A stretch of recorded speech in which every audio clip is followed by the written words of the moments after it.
అన్న ఇప్పుడు జూబ్లీస్ ఎలక్షన్స్ వస్తున్నాయి కదా, ఏ పార్టీ వస్తుంది అన్న?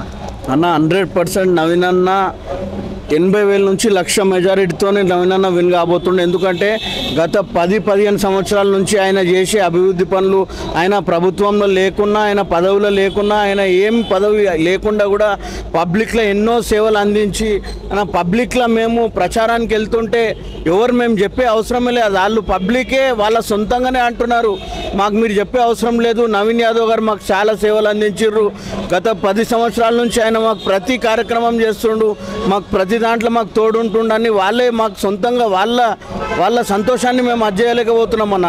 ఏమైనా సింపతితో వస్తున్నారా నవీన్ యాదవ్ గారు? ఇన్ని సంవత్సరాల నుండి గెలవలేదు కదా, ఒక అవకాశం ఇవ్వండి అని. గెలవలేదు అని ఏమంటలేరన్న, కానీ వాళ్ళ సొంతంగా పబ్లికే వాళ్ళ సొంతంగా ఇన్నేళ్ల నుంచి కష్టపడుతుండు, మాకు ఇన్ని అభివృద్ధి పనులు చేస్తుండు, మాకు ప్రతి దాంట్లో తోడుంటుండు, మంచి చెడు అయితే అన్నిట్లో మాకు సహకరిస్తుండని వాళ్ళే సొంతంగా అంటున్నారన్న. మీరు వచ్చే అవసరం లేదు, ఈసారి 100% మా చేయి గుర్తుకే ఓటు పడుతుందని వాళ్ళే చెప్తుర్రన్న.